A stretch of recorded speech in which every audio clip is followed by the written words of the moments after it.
Hello everyone, welcome to my online channel Turning Point.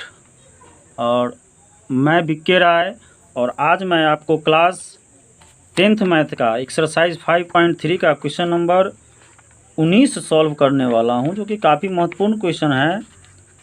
और इस question को समझने की आवश्यकता है कि यह क्वेश्चन आपसे क्या कर रहा है, आप इसको कैसे सॉल्व करोगे। ओके, सो हम लोग स्टार्ट करते हैं क्वेश्चन को पढ़ना। अब कहता है कि 200 लट्ठों लट्ठों है लॉक्स माने हो गया लकड़ी का जो टुकड़ा होता है ना, मोटे मोटे टुकड़े, उसको कहा गया है यहाँ लट्ठा या लॉक्स। तो 200 लट्ठों यानी 200 लट्ठा है टोटल मिला के, और उसको एक ढेरी के रूप में इस प्रकार रखा जाता है कि सबसे नीचे यानी सबसे नीचे वाली पंक्ति में 20 लट्ठा है, उससे अगली पंक्ति में 19 लट्ठे है, फिर उससे अगली पंक्ति में 18 लट्ठे है, यानी एक एक लट्ठा कम हो रहा है। और इस तरह से 200 लट्ठों को रख दिया गया हुआ है। ठीक है, यानी कि सबसे नीचे वाले में क्या रखेगा, 20 लट्ठा रखेगा, फिर उसके ऊपर 19 ठो रखेगा, फिर उसके ऊपर 18 ठो रखेगा इत्यादि। देखिए आकृति 5.5 है, आपके बुक में 5.5 में फिगर दिया गया है। तो ये 200 लट्ठे कितनी पंक्तियों में रखे गए हैं, कितनी पंक्ति में रखा गया है। जैसे एक पंक्ति में 20 ठो रखा गया है, दूसरा में 19 ठो रखा गया है, तो ऐसा कितना पंक्ति बना इस 200 लट्ठों को रखने में। तथा सबसे ऊपरी पंक्ति में कितने लट्ठे हैं, सबसे ऊपर पंक्ति जो होगा सबसे ऊपर में कितना लट्ठे को रखा जाएगा। सो हम लोग फिगर को देखते हैं। तो यही आपका फिगर है, और इस फिगर में आप देख रहे हो कि लट्ठों को इस प्रकार रखा गया है। सबसे नीचे आप देखो 1 2 3 4 5 6 7 8 9 10 11 12 13 14 15 16 17 18 19 20, यानी सबसे नीचे में कितना है, 20 है पहला वाला पंक्ति में, दूसरा वाला पंक्ति में 19 है, तीसरा वाला पंक्ति में 18 है, फिर चौथा वाला पंक्ति में होगा तो 17 होगा, फिर आपको पांचवा वाला पंक्ति में आप जो है 16 होगा। इस तरह से इसके ऊपर लट्ठे को रखता चला गया हुआ है। तो आपको पूछ रहा है कि कितना पंक्ति बनाएगा। जैसे यहाँ आपको देख रहे हो 1 2 3 3 पंक्ति बना है, तो इस तरह के और ऊपर कितने पंक्ति बनेगा। और इसके ऊपर में जो है अंतिम में जो है जो लट्ठा रखाएगा वो कितना लट्ठा वो सबसे ऊपर में रहेगा। इसी चीज़ को हमको सॉल्व करना है।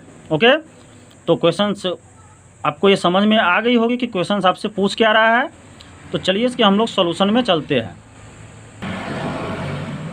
तो आपको जब आपने देखा कि जो है, तो आपने देखा कि सबसे नीचे वाले पंक्ति में कितना है, 20 लट्ठे है, और क्वेश्चंस में दिया भी गया है। सो हम इसके सॉल्यूशन में आते हैं।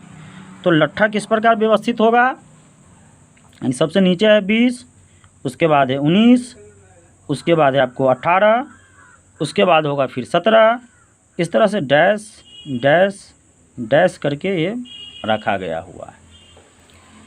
ठीक है, तो इसमें हमको जो है कह रहा है कि कितनी पंक्ति में रखा गया हुआ है। तो मान लेते हैं इसको कि माना कि यह n पंक्ति में रखी गई है।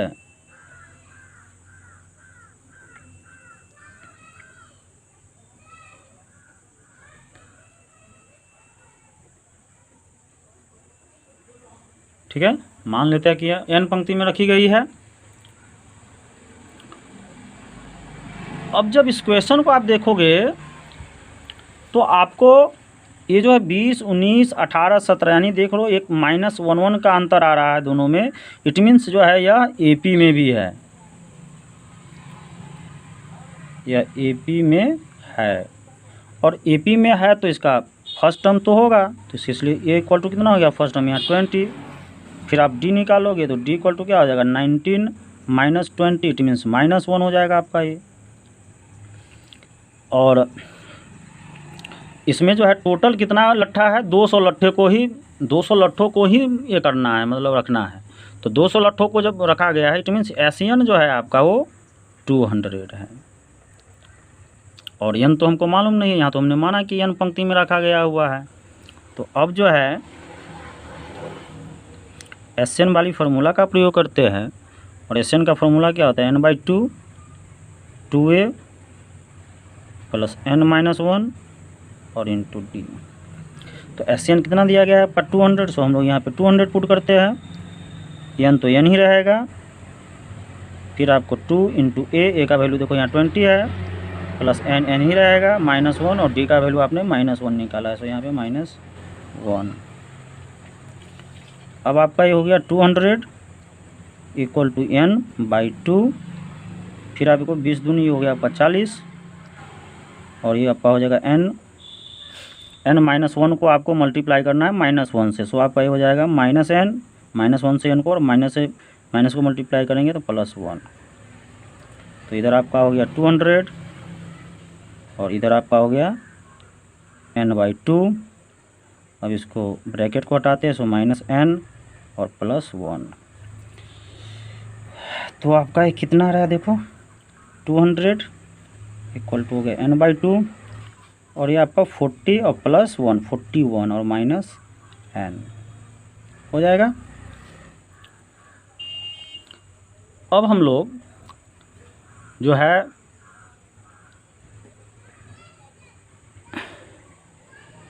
ये 200 हो गया, और ये n ऊपर में है तो ऊपर में इसका मल्टीप्लाई होगा, तो आपका ये हो जाएगा n से ऊपर में मल्टीप्लाई करोगे तो 41n माइनस, और ये हो जाएगा n², नीचे में हो गया 2a²। अब हम लोग इसका क्रॉस मल्टीप्लिकेशन कर लेते हैं।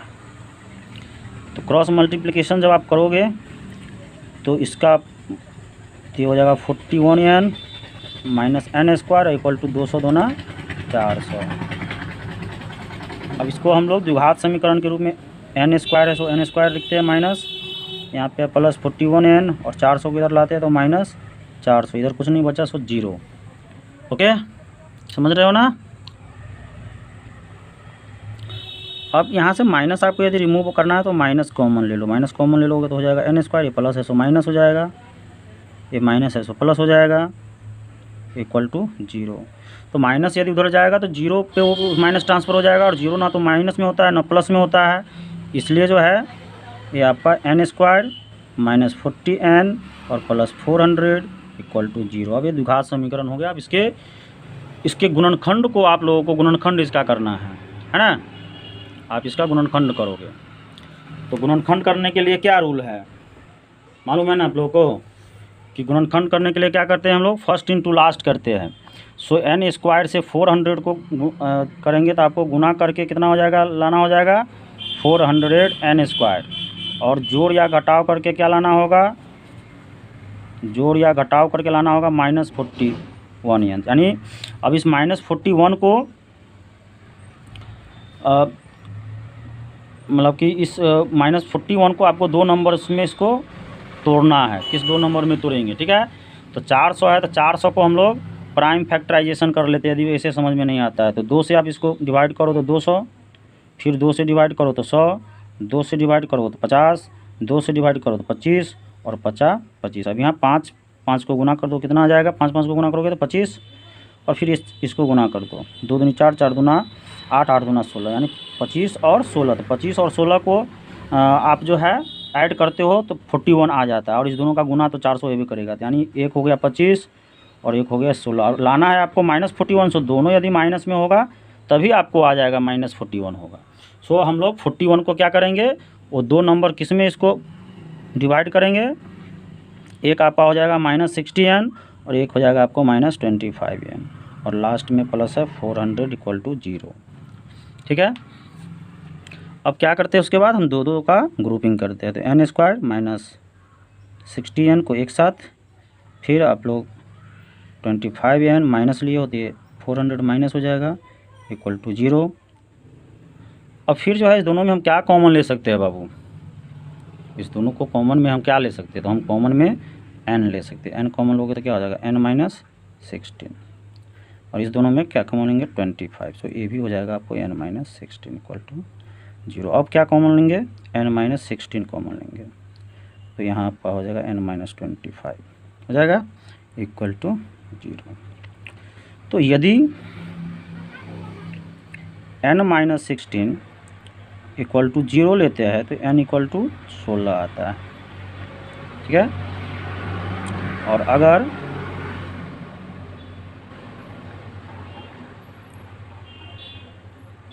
एक आपका आया n-25 और n-25 इक्वल टू 0 लेते हो तो n इक्वल टू आपका हो जाएगा 25।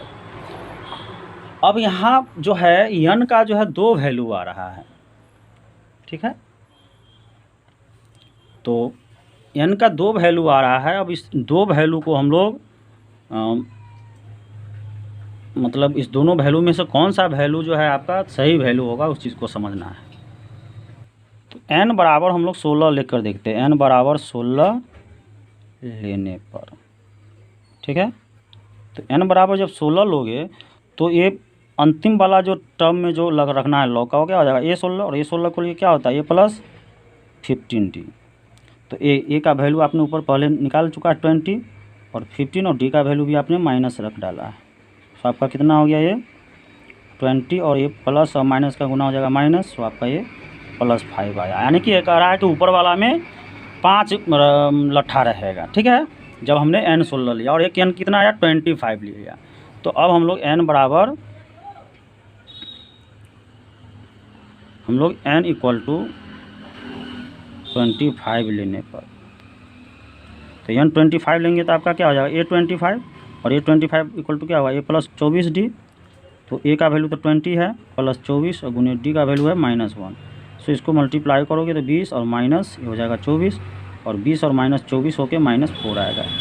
अब देखिए कहता है कि जब हम ऊपर वाला में 25 लट्ठा लेते हैं, है ना, यानी 25 पंक्ति लेते हैं, यहाँ 16 पंक्ति ले रहा है, तो ऊपर वाला में 5 लट्ठा आ रहा है, और 25 पंक्ति यदि लेते हैं तो ऊपर सबसे ऊपर में -4 आ रहा है। तो लट्ठा का संख्या -4 में होगा?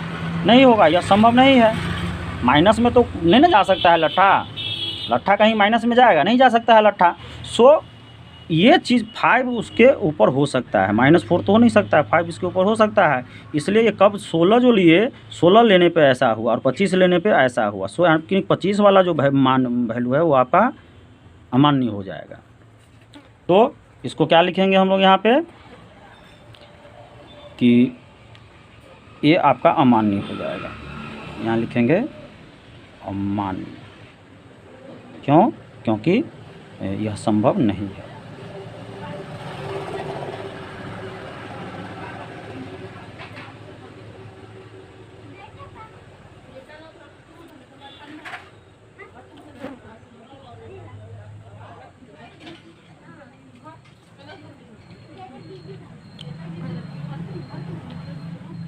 अब हम लोग जो है तो हमारा n का वैल्यू आ गया, तो यहाँ लिखेंगे अतः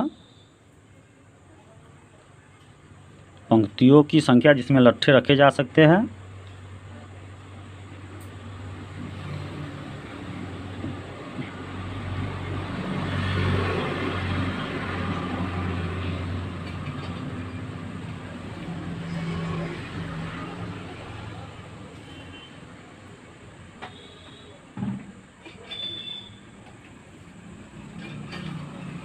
इसको आपने कितना मान के रखा है n, है ना, n मान के रखा है।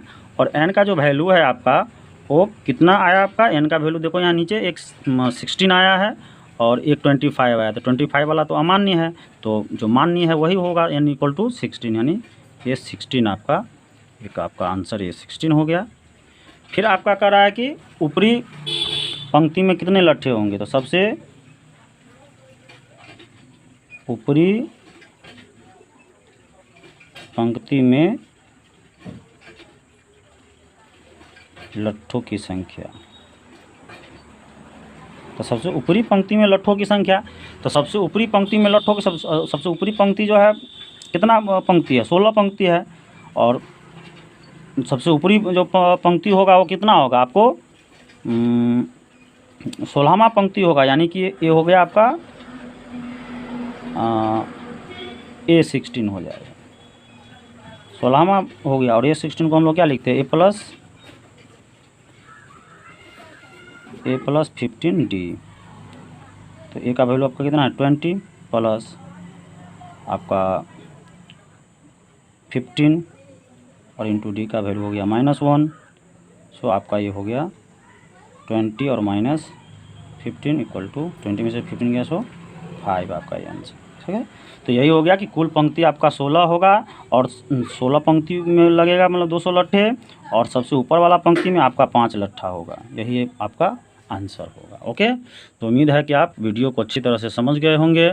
यदि वीडियो मेरा अच्छा लगा तो वीडियो को लाइक करना ना भूले, और हमारे चैनल पर नए हो तो हमारे चैनल को सब्सक्राइब कर ले आप, क्योंकि आपको बहुत सारे इंपॉर्टेंट क्वेश्चंस का नोटिफिकेशन मिलता रहेगा।